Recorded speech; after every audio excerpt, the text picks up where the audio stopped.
Hello বন্ধুরা, তো সকাল সকাল রান্না করতে আসলাম। তো শীতের সময় তো এই জন্য একটু সকালে উঠে নামাজ পড়ে আমি রান্না করতে আসছি আজকে।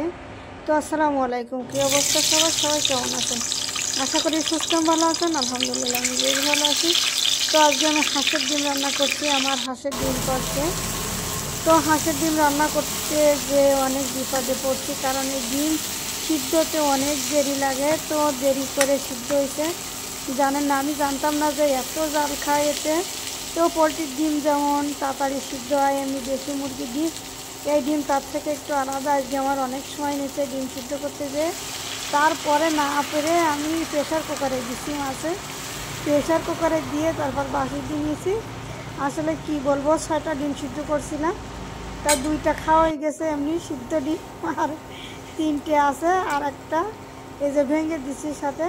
আসলে কি জানেন, ডিম সিদ্ধ করা থাকে না।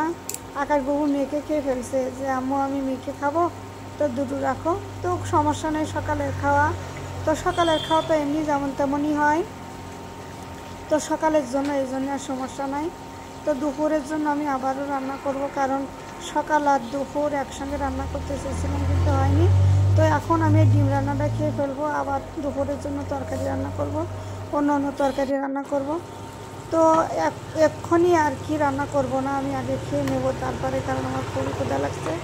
তো অনেক সকালে উঠছে, আমি নামাজ পড়ে আজগিরা সকাল সকাল সব কিছু সংসারের কাজ সেরে তারপরে রান্না করতে আসছি। আর এই ডিমই আজকে আমার হ্যারেস করে ফেলাইছে, ভীষণ কষ্ট হয়েছে। ডিম সিদ্ধ করতেছে, ভীষণ খারাপ লাগছে। আসলে এই ডিম যে এত দেরি লাগে আমি আগে জানতাম না, অনেক দেরি লাগছে আসলে। এর আগে বেশি তো হাঁসের ডিম খাওয়া হয়নি। এটা আমার বাড়ি পোষা হাঁস। তো 3টে হাঁস আমার প্রতিদিন 3টে করে ডিম দেয়, মাশাল্লাহ আলহামদুলিল্লাহ। তো অনেক বড় বড় ডিম, কিন্তু দেখেন ডিম একেবারে আমি শুকায় ফেলাবো, শুকায় খালি ডিম দিয়ে আর পেঁয়াজ দিয়ে মাখায় খাবো।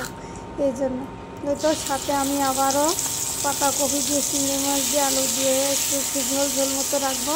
কারণ পাতাকপি একেবারে শুকনো পাতাকপি সেটা একটু ভিজে রাখলি খেতে কিন্তু অনেক ভালো লাগে। তো আমারও খুবই পছন্দ পাতাকপির ঝোল। আর আমার আপাও বলছিল যে নতুন পাতাকপি একটু যদি ভিজা রাখা যায় তখন মজা লাগে।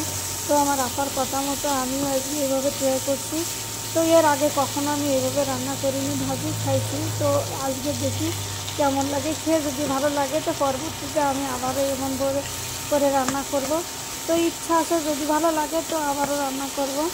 আপুরা আমার মতো কি পাতাকপির ঝোল কেউ খান? এই যে টমেটো দিয়েছি, পাতাকপি, আলু, চিংড়ি মাছ, আর সাথে দিয়েছি একটু গরম মশলার গুঁড়া।